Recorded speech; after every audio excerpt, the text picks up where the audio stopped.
আমার কথা শুনতে হয়তো আপনাদেরকে খারাপ লাগতে পারে, কিন্তু বাবা এটাই আপনার বাস্তব চলতেছে, এটাই বাবা আপনার চলতে আছে।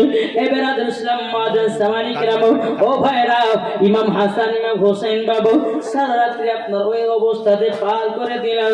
হযরতে আলী রাদিয়াল্লাহু তাআলা তিনি বলছেন, বিবি খাতুনে জান্নাত মসজিদে নববীতে যখন আযান দিবে বেলাল, ওগো আমার বিবি খাতুনে জান্নাত আমাকে বিছানা থেকে তুলিয়ে দিব।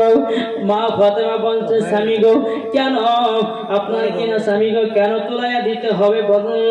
এদিকে হযরতে আলী রাদিয়াল্লাহু তাআলা তিনি বলতেছে, বলো গো আমার বিবি গো খাতুনে জান্নাত, আমি তো বেটাদের জন্য খাবার নিয়ে আসতে পারিনি, আমি এই মুখখানা সন্তানের সামনে কিভাবে দেখাবো।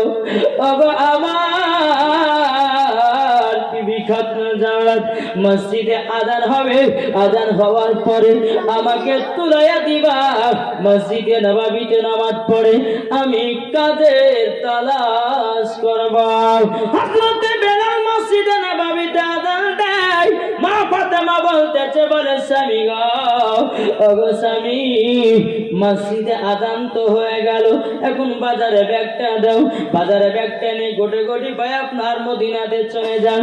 যেতে যেতে বেরাদ ইসলাম মাঝে সামানিক রাম, সকালবেলায় ইমাম হাসান ইমাম হোসেন বলতেছে, মা মা ওগো মা জননী খিদা জন সহ্য করতে পারি না, ও মা আমাদেরকে জলদি করে দাও, খাবার এনে দাও।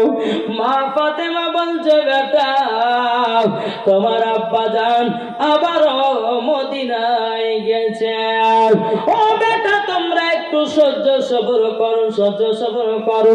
এদিকে ইমাম হাসান ইমাম হোসেন বলছে, মা গো খিদার যারা সহ্য করতে পারি না, খাতুনে জান্নাত বলছে, গো বেটারা বেটারা তবে শোনো গো শোনো, তোমরা খিদা যারা সহ্য করতে পারো না, তোমরা এক কাজ করো, যাও তোমার নানাজির কাছে যাও। ইমাম হাসান ইমাম হোসেন নানার নাম কি? কি গো নানার নাম? যা বাবা, ইমাম হাসান ইমাম হোসেনের নানার নাম কি? নবী করিম সাল্লাল্লাহু তাআলা আলাইহি ওয়াসাল্লাম বলেন। আমরা এমন মুসলমানের ভাই নবীর নাম একজনকে জিজ্ঞাসা করতে ভাই আমাদের নবীর নাম কি? কেউ বলছে যে আদম আলাইহিস সালাম, কেউ হচ্ছে নূহ আলাইহিস সালাম, বুঝলেন না? আমরা এমন মুসলমান, কিভাবে ফরজ গোসল করতে হয় সেটা আমরা জানি না, জানি অথচ বিহা করে লাফাইছে যুবকেরা, কিন্তু ফরজ গোসল কটা সেটাই জানে না। আর বাপ মাকে বলছে মা বিহা করবো, শুনেন যে ছেলে বলে বিয়ে করবে বলে আগে গোসলের ফরজ আমাকে বলুন, গোসলের ফরজ যদি সঠিকভাবে বলতে পারে তাহলে বিয়ে দিব না দিব না। কেন বলুন তো? গোসলের ফরজ কটা জানা আছে করে? গোসলের ফরজ একজন কালিয়াচকে বলছি, বলে ভাই গোসলের ফরজ কটা গো? তো ছেড়ে বলছে আমি জানি জানি। আরে ভাই জানিস তো বল না রে। হুজুর জানি জানি, কি বলবো? আরে তুই জানিস তো বল। বলছে হুজুর গোসলের ফরজ তিনটে। আমি মনে হয় ভাবছি বলে তো দিল রে, তাকে এই তিনটে যে বললি তো কি কি বল? যে হুজুর গোসলের ফরজ তিনটা, তার মানে হলো তেল সাবান গামছা, বুঝলেন না? তা আমাদের মুসলমানদের পরিচয়, মুসলমান যুবক ছেলেরা বাবা টাইট প্যান্ট পরে আছে, রাস্তায় পেশাব দাঁড়িয়ে দাঁড়িয়ে পেশাব করে দিলে কি আছে না? নাই? ও যুবক ভাইরা তোমরা শুনে রেখে দাও, কবর এমন একটা ভয়ানক জায়গা। ও ভাই আমার নবী মুস্তাফা বলতেছেন, যারা অন্ধকার কবরে যায়, যারা ঈমানদার তাদের জন্য কবর হবে আপনার শান্তি জায়গা, যারা বেঈমানদার তাদের জন্য কবর হবে ভয়ানক জায়গা।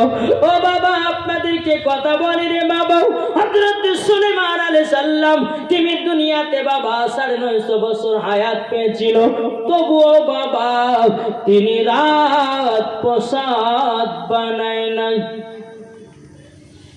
এই হযরত সুলাইমান আলাইহিস সালাম এত বড় লোক ছিলেন, টাকা পয়সা ধন দৌলতের মালিক ছিলেন, দুনিয়াতে হায়াত কত পেয়েছিল? কি গো, 950 বছর হায়াত। জি, তারে হযরত সুলাইমান আলাইহিস সালাম রাজপ্রাসাদ বানান, একটা ছোট্ট কুটির ঘরে বসে বসে আল্লাহর ইবাদত করতেছে। জি, একজন ব্যক্তি বলছে, হুজুর আপনাকে এত আল্লাহ টাকা পয়সা দিয়েছে, ধন দৌলত দিয়েছেন, তো আপনি রাজপ্রাসাদ না বানিয়ে আপনি ছোট্ট ঘরে বসে বসে কি করতেছেন? তো হযরত সুলাইমান আলাইহিস সালাম বলতেছে, বলে শোনো, আমি এই ঘরের ভিতরে অপেক্ষা করি যে মালাকুল মাউত কখন আসবে আমার জান কবজ করতে। তিনারা 950 বছর হায়াত পরে যদি মরণ চিন্তা করতে পারে, আমরা কত বছর বাঁচি গো? জি, হাইস্ট হলো হাইস্ট 100